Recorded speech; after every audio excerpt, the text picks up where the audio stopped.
Ассаламу алейкум туугандар, бүгүн бир жакшы бир информация менен бөлүшөйүн. Бул кредит боюнча. Азыркы жашоодо баардыгы кредитке байланган да. Эми муну азыр харам анан халал деген это другой вопрос. Бирок иш кылам, бир нерсе кылам, чоң ийгиликке жетем, завод курам, фабрика курам, же болбосо бир швейный цех курам десеңер, сөзсүз түрдө банкка кайрылыш керек. Банк эгер сенин историяң таза болсо, ошол сен калган акчаны жарым саат, 1 саат, 2 саатта берет да. Ал акчаны туугандарың, ата-энең баары каалап турса дагы бере албайт, анткени ал жок. Анан ошон үчүн кредиттин эки жолу бар туугандар. Кредит эми той өткөрөм, анан бир болбогон бир нерсе алам деп кредит алган бул өзү туура эмес да. Анан ошол 15 миңдик жана золотая корона үчүн, жана бир сотка үчүн бир наушник алам деп аябай көп кыргыздар кредиттин историясын булган. Бул эң чоң жаңылыштык. Эмнеге айтайын, анткени бир быйыл болобу, эмдиги жыл болобу, алкы жыл болобу, без разницы. Бир убакта силерге гениальный идея келет, бул 100% ашат ишке. Ошону менен жыргайм деген учурда 2 миллион, 5 миллион керек болуп калса, кредиттин историяңар булганган болсо, силер эч жерден ал акчаны таба албайсыңар, ошондо 1 жыл өтүп кетет, идеяңар да өлүп калат. Ал эми ошол кредиттин историяны аябай таза кармап жүрсөңөр, силер любой убакта каалаган сумманы банктан ала аласыңар.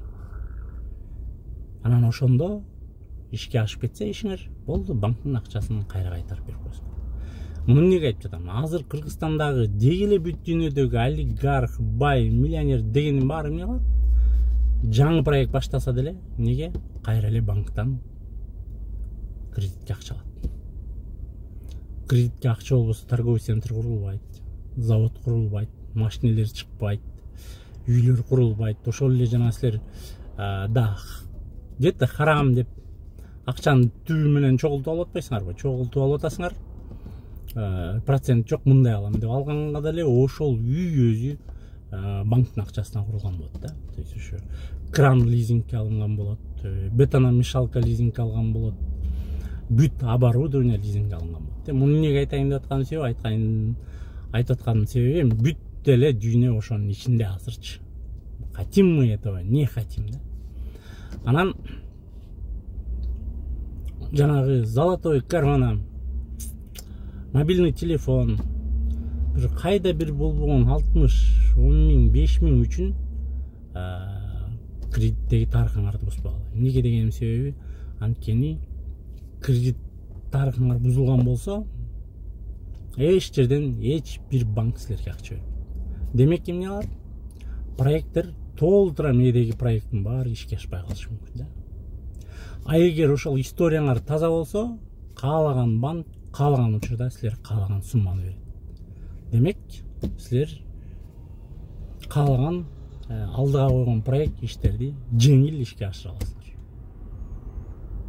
Ошол баарыңарга ийгилик. Эми ал мен кредит алгыла деп үгүттөп аткан жокмун туугандар. Кредит албагыла, той өткөзөм десеңер, телефон керек болсо, там бир жөн эле бир машина айдагыңар келип атса албагыла да. Бирок под какой-нибудь проект, бир иш, алдыга жыла турган иш болсо, сөзсүз түрдө банк аркылуу иш баштаган жеңилирээк болот. Эмне деген себеби, эч ким башыңарды оорутпайт. Силер өз башыңар менен жооп бересиңер. Алдыга банктан акча алганда банктын процент укмуш балекет салекет деген менен банк бере турган акчаны силерге эч ким бере албайт. Ошондуктан дружите с банками. Вот недавно китеп окудум. Ийгиликке жетем десеңер, дайым эми анчалык эле болуп баратса да, жанагы адал банктар бар го. Я не знаю, алардыкы деле эми процент ачыгын айткандачы. Тим эле монда идеальный эмес да. Ошондуктан дружите с банками, дружите с деньгами да. Ошондо любой проектиңер ишке ашат деп ишенем да.